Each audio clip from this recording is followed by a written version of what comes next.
Hi, everyone. Welcome. I am so excited today to be with my friend Heather again for another interview. Hi, Heather. How are you today? Amazing.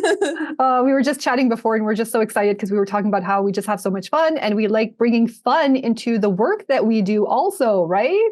Yes. So So, let's get it so much started. fun. It's so much Mhm. fun. Yeah. And I want you to start us off by sharing kind of some of your story, how you got into this fun work, to kind of lead us into the conversation today. Because today we're going to talk about, signs that your relationship needs more physical intimacy and kind of what to do in terms of like approaching that difficult topic. So we're going to dig into that. So let's get started with a bit of your story and what you do, Heather.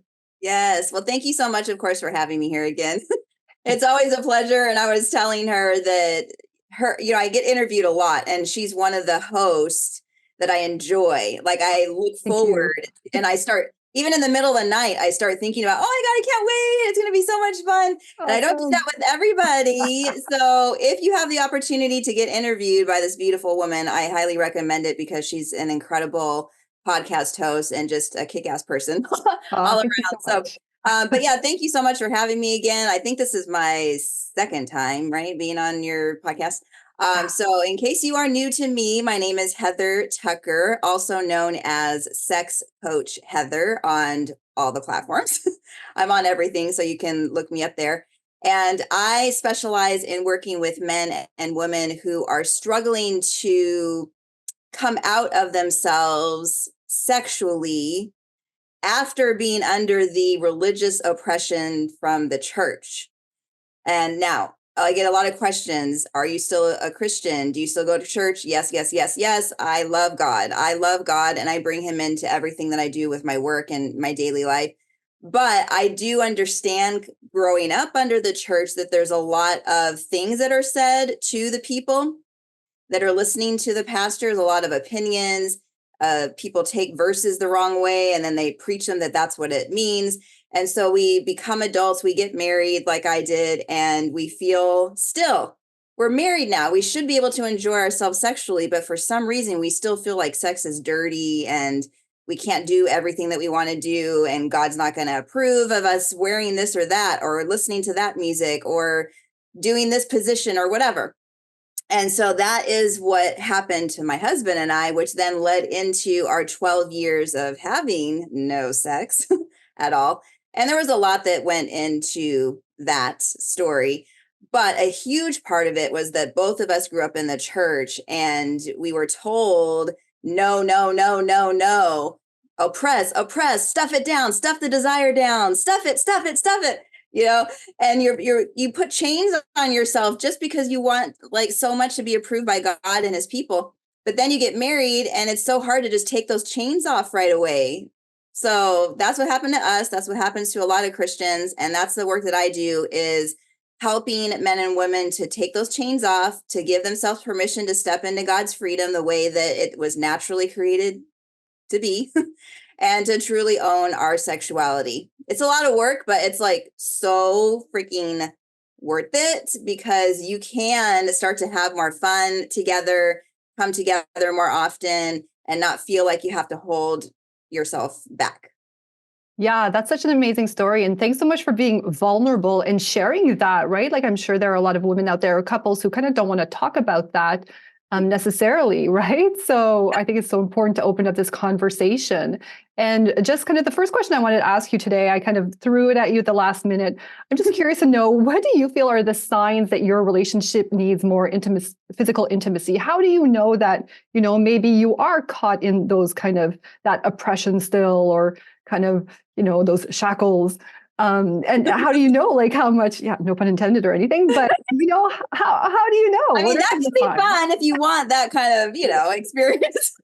But yeah, the big thing that I really need every single person on this planet to understand, and to give yourself permission to really tap into how you feel about this, is what defines sexlessness Mhm. for you, because it's going to be different for every single person.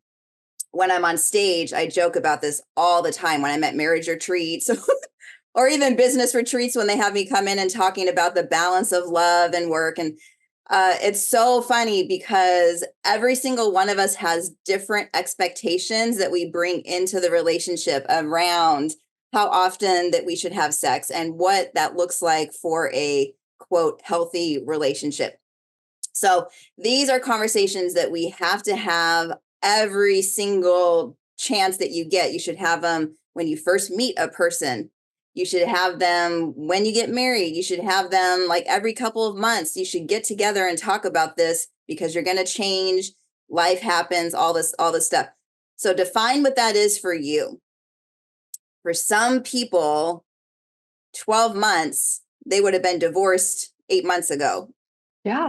Because they need it. Like for some couples, they need it every like week. They need it 5 times a day. I mean, we went without it for 12 years. Obviously, that's way too freaking long. Okay.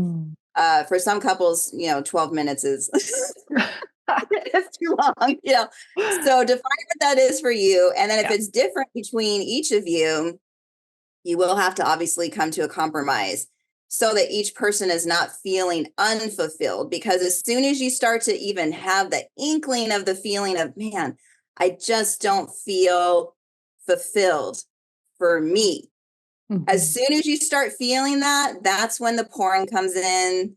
That's when outside relationships come in, especially if the other partner that is not meeting those needs, especially if they're like, no, I have no desire, or you're crazy, you want it too much, and they make that person feel bad for needing it that often. So that's a huge thing that I talk about all the time. And then the second thing too is for each couple, they have to define for themselves, like individually. So individually, and then as a couple, they have to define what is sex to us, because for some couples, sex is intercourse. For some couples, it's, as long as we're kissing and holding hands and snuggling and touching each other here and there, like that fulfills us. So you do have to define that for yourself as well. That's such a good point. And I love how you share, having those conversations at the beginning of the relationship and even throughout, because like you said, life happens, things get in the way, things change. And I feel like the more you can talk about it on an ongoing basis, the less it's like an awkward conversation or you struggle in terms of approaching it, right? You normalize it. Yes. Yes. Normalizing these conversations is huge, which doesn't happen in the Christian community. That's why we're so uncomfortable. Yeah, absolutely. And even it's interesting too, in terms of kind of defining what it is. Defining kind of what it is to the couple and even looking at the stages. And I know like for myself in my relationship, when we went through a phase where, and it's interesting because this is maybe a curveball for you too. I'm curious to know your thoughts. We went through a phase where we were struggling in our relationship, but we still had that physical intimacy. We still kept that going, but it got to a point where that's kind of what was holding us together. So you can have the opposite where it's not happening at all. Or for us, that's all that was holding us together. And it's funny because as we worked on our relationship, we started doing less often. Yeah, you guys are still together? Yes, yeah. And now we do it less often, but our relationship is better, which is kind of I get it. Ironic, right? Like yeah, because intimacy is not just the sexual act. Intimacy is, we're hearing each other out. We're talking about our childhood. We're not judging each other. We're not pointing fingers and blaming each other for everything that's going wrong. We're taking full responsibility. We're doing our own internal work and internal healing.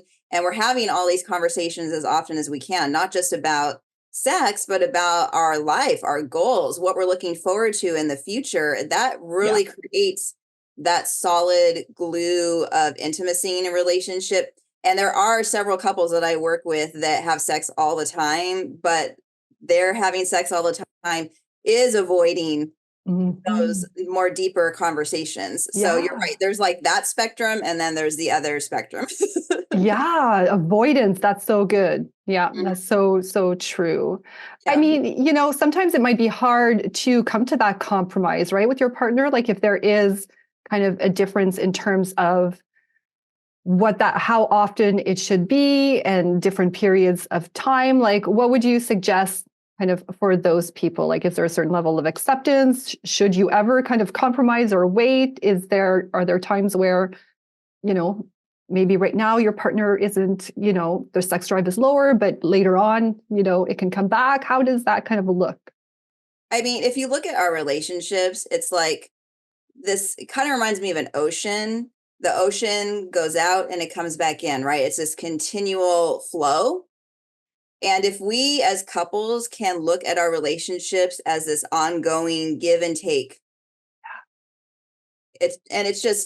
you're going to have to let go of the selfishness, because if you're continuing to be selfish, that will push the other person away, and you're going to push them right into the arms of somebody else, unfortunately. Mm-hmm. So if you can stay open to what their needs are and they're staying open to what your needs are, there's going to be this, and it's not going to be a push and pull. It's not going to be like this hard, challenging thing that you don't want to do and you're not looking forward to it. And now you're working late, and because Mm-hmm. that you guys are supposed to have sex that night and all that. It's going to be more like this. It's just going to be feel so good, and you can get into this oh, I just got goosebumps. I love that when that happens. You can get into that feeling of service. So when you get into, I love you so much that even though I might not feel my best right now, Mm-hmm. my love for you right now in this moment is going to be an act of service. So I'm going to go into giving mode for you, because this is my way of expressing that love. And I know that you need that. Yeah. Now, what's interesting, what happens scientifically with our body is, even if we're not in the mood, so let's say that I'm not in the mood, but my husband is, and I'm going into my gift of service mode. Okay. As soon as I start to do that, and we're now in the middle of it and we're kissing and all that, now all of a sudden I am in the mood. Mm-hmm. That does happen, because now you're in way of stimulating him or her. It's like now you're stimulating yourself, because now they're giving back to you, because now they're feeling gratitude, and now they're like, oh, I want to serve. And you're like, oh, wow, really was in the mood. I just had to stop what I was doing and get myself there. Yeah. Yeah.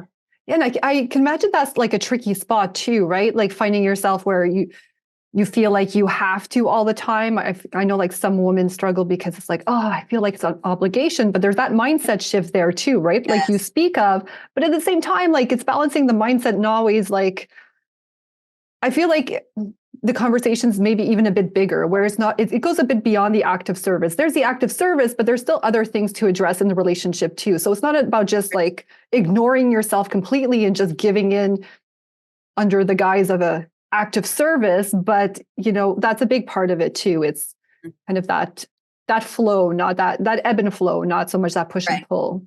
Right. That's so good. I totally agree. So what are some ways to ask for sex without asking? Because I know some women, like verbally, like without saying verbally, yes. Because I know, yes. By the way, that's my favorite thing to say. Excuse Yeah. me, mister. I'm so randy right now. Yeah. And I always tell women too, like if there's things that remind you, right? Just call it out. If you're watching something, oh, that's turning me on, or like, oh, you look really good today. That like, you're making me horny sort of thing, just like without asking in that feminine way. But I know working with someone, when sometimes they feel, if it's their partner that has the lower sex drive, sometimes, they feel that need to ask, or there's kind of that worry or concern or frustration too. So, because it doesn't feel good to be told no. Mm-hmm. Or not to get hit on, or not to get. I mean, to be told no is like when you're married. That's what we experienced. I would go and approach. He said no. I felt super rejected. Mm-hmm. Now, I didn't realize that rejection was bringing up childhood rejection. Now I understand why it hurt so bad. But the last thing that you really want to be doing is telling your partner no. So if they give you some type of cue of some sort, if you're not in the mood, like right that second, you have permission. Hopefully they give you this permission, and you've had these talks where you can say, hey, like, I don't feel in the mood right this second, but I know you are. Can you give me like however many minutes, 5 minutes? And let me go take a warm bath. Let me go do whatever I need to do to get myself in a more prepared state so that I'm not having this face when you're looking at me of like, I don't even want to be here. That's such a turn off. Guys can like totally sense it too. Yeah. Oh, They're like, definitely. where are you right now? Like, you don't even look like you want to be. That's such a turn off. So yeah, don't say no. And then, so this is so specific to every single person because we all have our own ways of sharing that we want to have sex, and it's not always words. So you have to get in tune with each other's cues, like sexual cues. So my husband, this took me a long time. Now, I don't enjoy the way he does this, so I have shared, I don't enjoy that. Let's see if you can figure out another way. You're still doing that, but it's not exactly like that. So for a while, my husband would walk by me and grab my boob, like, but hard, not like, yeah, you know? And then he would laugh. And I'm like, is that supposed to be a turn on? Like, to me, it feels like you're in 7th or 8th grade and you're not supposed to be touching a girl's boobs and you're embarrassed and awkward and you're like, you know what I mean? Yeah. Yeah. Like that is not a turn on. But he loves my boobs, so he wants to touch them. So if you'd like to do that, how about instead of grabbing them like that and laughing, because now I'm like, are you even serious? How about you come up to me or come behind me and you're gently caressing me, and then maybe you're kissing my neck or something. You know, to me that speaks more, and that is, oh, and then I start to get in the mood. So for some people, they might slap the butt. For some people, you might be sitting next to each other and you just might go, you know? Yeah. So you don't have to say like, I want sex right now. There's a lot of different ways, and you guys can come up with your own way. But again, this is a conversation. So have a conversation. What way can I tell you I want sex, but I don't have to say it with words, and like that's my way. And now we're running up to the bedroom or whatever. Yeah. That's such a great example that you shared too for yourself. Like, thank you for sharing that, because it shows how it really exemplifies the idea of, well, first of all, communicating what you need, communicating, directly and having that conversation about it, and also coming up with a compromise. Yeah. Right. So you're not totally dismissing what he's doing. You're just like adapting it in a way that works for the both of you. Mm-hmm. But what about you? Do you have different ways that you guys express without actually verbalizing it? Yeah, I'd say we do a mix of both. I'd say we do a mix of just like nonverbal and just kind of physical, kind of like what you were sharing, but we're just very verbal about it too. So yeah. I like it in the movies where the man and woman will look at each other, and like the woman will go up to the man and just like grab his tie or something and like just pull him into the bedroom. Yes. or like she pushes him up against the wall or something, and then like he lifts her up. Oh my God. I like all the things that are just super over the top passionate like that. Like that to me is just, oh man, that's what I would expect you to say. That's what I would expect you to. I know. That's awesome. So, so this next question is maybe a little bit touchy. And again, it's maybe a bit, it's going to be very personal, I imagine, to the couple, right? But how do you know, or how can you distinguish if there is like a physiological issue with your partner versus just like a difference? Like a mental barrier, you mean? Oh, like a medical condition. Oh, okay. To why there's a low sex drive or. Mm-hmm. Well, for women, it's harder to see from the outside. For men, it's easier to see because their penis won't get hard. So that indicates something medical going on. Sometimes men will use a medical reason as an excuse to not come together, but really their penis is just fine. So how you can tell if someone just doesn't want to be with you, or if it's an actual medical, like a real medical reason, is just when you guys are going to sleep together, wake up earlier than him and see if his penis is hard in the morning. Mm, Hmm. So interesting. that's a big thing, because then at least you know, okay, he can get hard. Yeah. Now, how long he can stay hard, that's might be a different issue. Those tend to Hmm. be different issues. So, just like with the female, when we start to get turned on and our orgasm, you can start to feel it come down, but then all of a sudden it goes away. Yeah. That happens to a lot of us. Same thing with a man. They can get hard, but maybe they can't stay hard. And a lot of Hmm. times that's a mental or emotional or a spiritual block or something, or just their mind wanders, just like us. It's like, oh, we're totally into it, and then all of a sudden we think about something, and maybe it's a stressor, and then it pushes it away. So Yeah. then you just have to figure out a way to get refocused and and come Back into back to it. being Yeah. present. Learn how to Yeah. be self-aware and mindful and present. Hmm.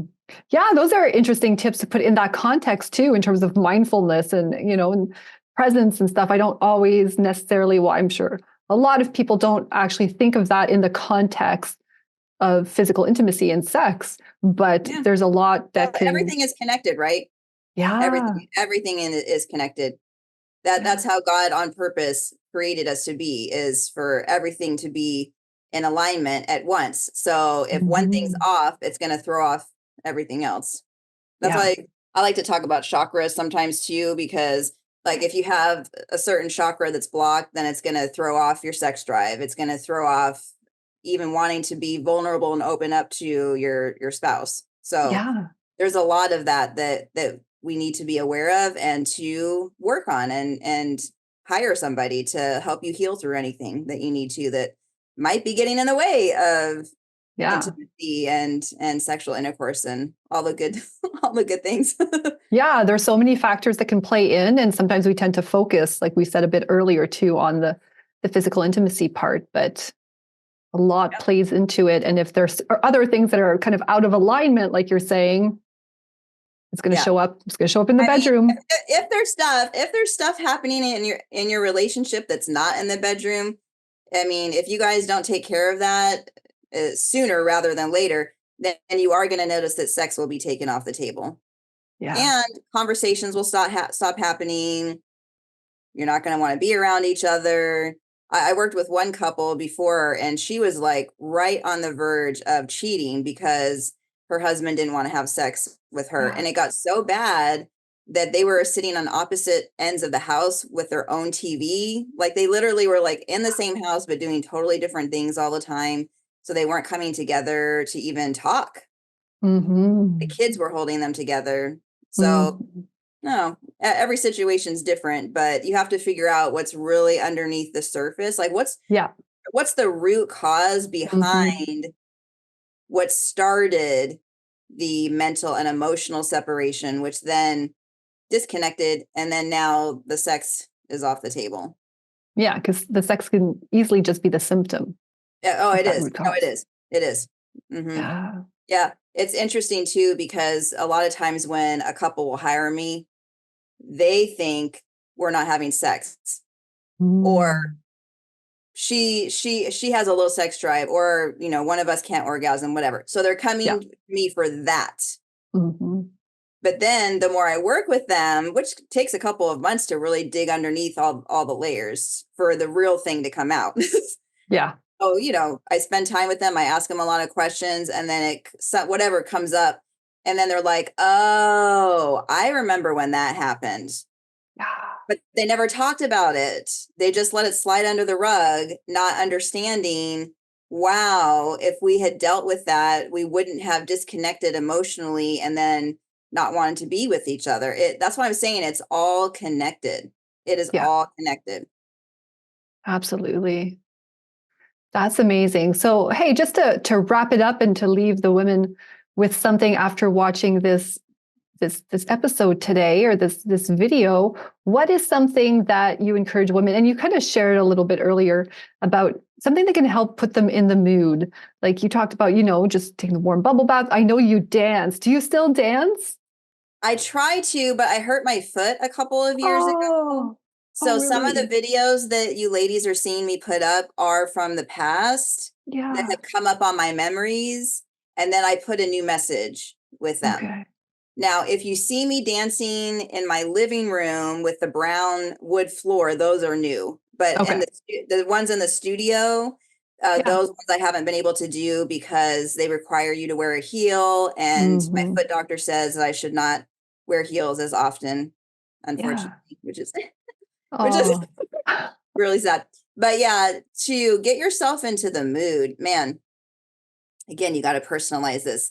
And I like to say that because, we're out here watching social media. We understand, we see and feel an issue. Like we see it and we feel it, we know. We no one has to tell us something's wrong. We just already know. So we come onto social media and we're like, oh, okay, I'm watching this coach and this coach, and this could be for relationships, weight loss, whatever. And we're like, oh, I want to do it like them.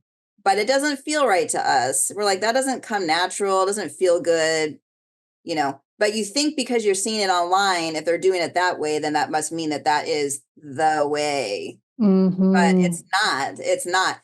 You have to understand that God on purpose, just like he talks about in oh my gosh, I just lost the verse, but Psalms 100 and is it 39, where he talks about how we're uniquely made, we were knit together in our mother's womb.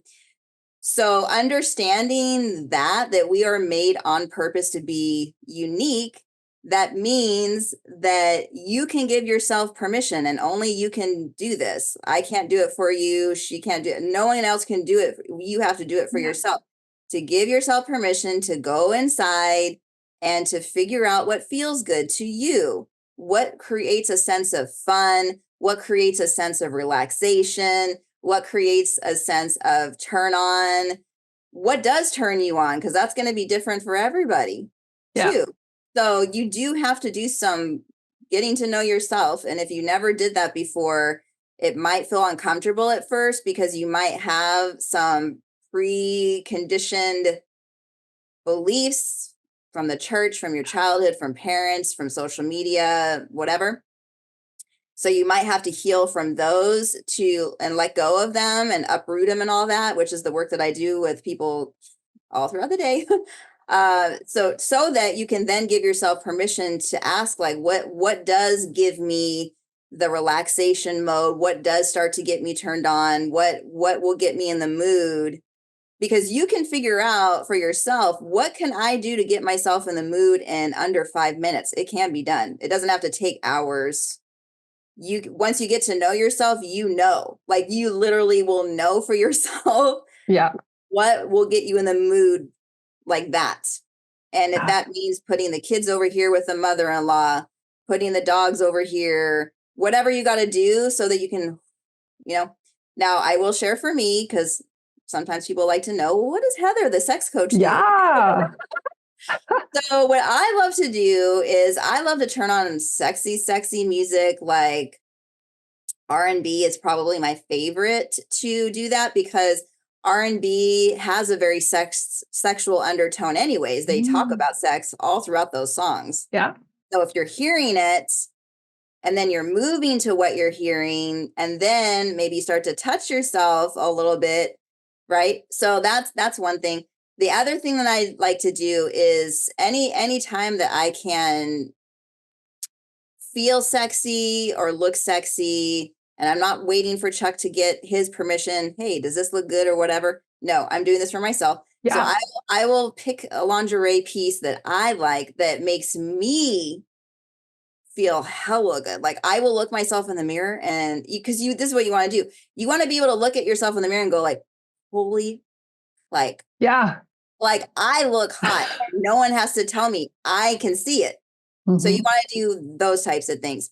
And then, of course, there's always affirmations. You could do a bunch of affirmations.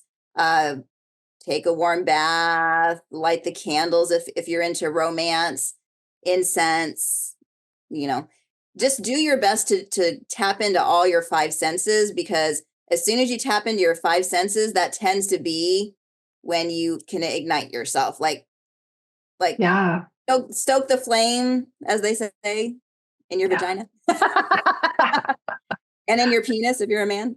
Yeah. The main way, or a way that just like gets me every time, I just have to watch something romantic on TV. And it doesn't even have to be romantic. Like, there's this trend of like Love is Blind and all those like couples thing. And even though some of them are kind of, questionable, but just that whole seeing people fall in love just gets me every time. Oh, I love that. It sounds kind of cheesy maybe, but just that whole excitement in the beginning and just being I can reminded see of us that. I'm like, sitting down and watching Hallmark movies. yeah, every time. That's all I have to do. I am so into that. And you know what's interesting is you probably really enjoy kissing. Yes. That's interesting that you made that connection. Well, yeah, because anytime I talk to anyone that loves love stories, they're really into kissing, which means if that's you, then you better, if you're her partner, you better make sure that you're kissing her as much as possible. And like, not just for like a couple of minutes, you probably want to be making out during the whole sexual experience so that she can stay connected to her inner self and feel sexy and that kind of thing. So yeah, I know that about myself too, which is why I tapped into that. Wow, yeah, because I'm like blown away that you said that, because I know when I was like on my journey to finding my happily ever after with my husband, that's one of the things I always said, I'm not going to leave this earth without being in a relationship where like I feel amazing kissing, or I had like that amazing connection through the kiss. So it's like, I don't think I've even ever shared that with anyone. So my gosh, thank you for bringing that out. You are very, very welcome.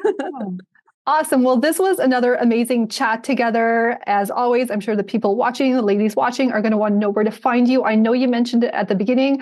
I'm going to link your Instagram handle and YouTube and all the things in the description. But do you have anything going on right now for women who are interested in getting support or working with you?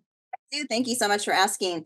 Yeah, if you go to my website, sexcoachheather.com, you will find a plethora of things to choose from. I have dance classes in there because I'm also a dance teacher on the side. I still do that even though I don't go to the classes.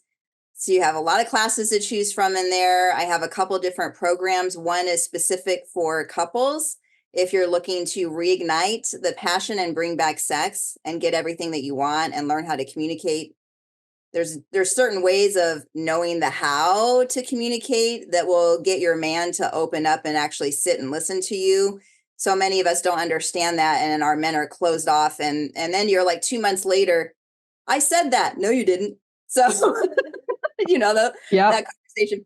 So that on my website is Passion Renewed. So my sex program is called Passion Renewed. I also have a program called Unleash Her, which is all about how to heal from these past conditionings that we've been talking about, so that you can then step into feeling sexy and confident without needing to hear from anyone else. So that's on my site. And then, of course, I also have one-on-one couples coaching too, if you guys are looking into that. Awesome. Thank you. I will link to all the things. And thanks again for being here. It was so fun. Oh, you're so welcome. Thank you so much for having me.